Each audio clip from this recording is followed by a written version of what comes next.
let's talk transitions.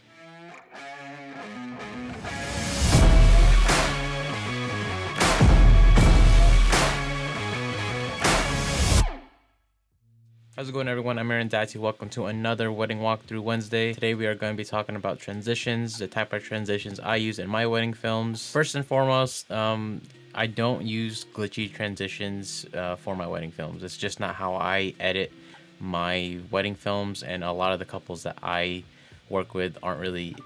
That's not really them. And you'll see from all my wedding films, I don't really incorporate that. There are some wedding filmmakers that do that, and maybe they do, and they probably do a really great job at that, and maybe their couple's really into that. And for me and my business, I do not do that into my wedding films.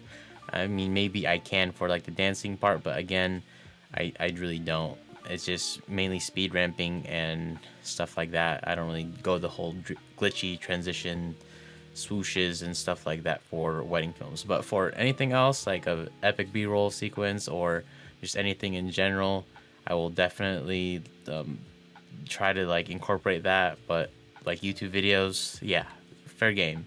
But for wedding films, I don't really go that route. But keep in mind, it is about your style. So if your style is very much the glitchy transition kind of style, then by all means go for it. I'm not telling you what you should do. I mean, everyone's different. Everyone creates differently. Everyone has different visions. Everyone has a different style and just overall vibe. So if that's what you do, then you do you. So probably the four main transitions that I use the most are going to be like a speed ramp transition from that previous video.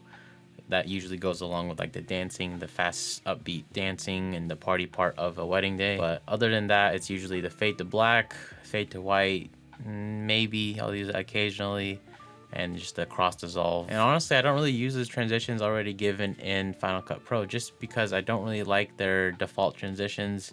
I use keyframes instead of using the ones already built into Final Cut Pro. So say we want a fade to black, but we have so much layers over it. So you could either do the whole keyframe thing with the opacity of the actual clip itself. So again, if you remember, you put a keyframe to where you want it to be full opacity, and then you go to the beginning of it and keep it at 0 opacity, and then it slowly ramps up to full opacity. You could either do it that way, or if you have a bunch of layers over it, say you have a bunch of those adjustment layers. So if you remember back to when we talked about adjustment layers, you could have like 5 or 6 layers, and then you want to fade to black. It's not really gonna work too well because maybe for some reason that you use the blacks are like super faded or something like that. I don't know. So what you could do is go to the title and generator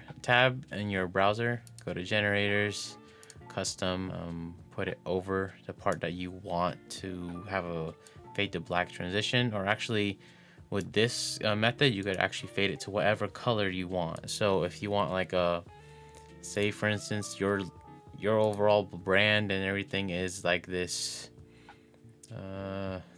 let's go find some. Oh no, that looks gross. Say it's this orange. This is like your main color scheme for your website, your brand, and everything. So what you could do is you could do a reverse of the opacity. So let's say you want it to go this long, then you go to the end of that clip, go to that movie film part in your inspector tab. You're gonna put an opacity at 0, and you're gonna keyframe. Then you're gonna go to the beginning of that clip and put that opacity at 100. So basically just the opposite of doing what you did if you're doing it on the actual clip itself. And then you will see it will fade off. And again, it doesn't have to be the color. It's all dependent on what consistent look and feel you want to portray in your wedding films. So again, if we just want to do like a faded black or black to full opacity, there you go. Here is what it looks like if it's a fade from white. Another transition would be the crossfade. So the crossfade is a little bit different. You will definitely need to lift them from storyline, like lift your clips from storyline and do it this way. Again, depending on where you want the actual transition to start. I, for instance, will want it to start crossfading from here to there, so you can just wherever it starts, and I'll zoom in a little bit. So for this clip on top, I want the keyframe to start from going from full to 0, and we'll go one frame before, put that to 0. And then you do have to do that to the clip underneath it, or else if you look at it when I play it back, it's just gonna be like a hard, yeah, so not really a cross dissolve, more like just a hard cut in a way. So then you go to the clip underneath it, go to where that previous clip on top ends, go down to opacity, keyframe, go to beginning of that clip specifically, make sure you are toggled on it, and then keyframe the opacity from 0 or to 0. That's just one way of using keyframes to create a crossfade. I mean, it still can look pretty clean if you do end up using like a crossfade from that's already defaulted in, and it's probably a little easier. For me, like I like to have as much control as possible. Maybe this is just me being a stickler or a control freak on that end. But if you go to dissolves in your transitions, and you could add in a cross dissolve. I will show a few examples of that in this film in particular, like the points in which I actually use the fade to black with the actual generator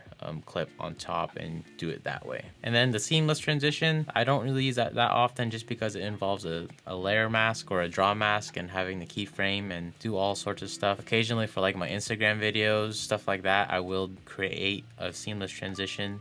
The one I can remember the most recent, or the most like relative to a seamless transition, is this drone clip. It was like when it was snowing.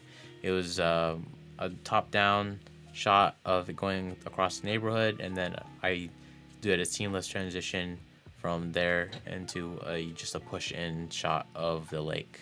So I was able to keyframe and have it seamless to where it looks like it's just one continuous shot, but in reality it was just 2 shots. So you could do this a lot, especially say for instance you have the bride's veil go in front of the camera.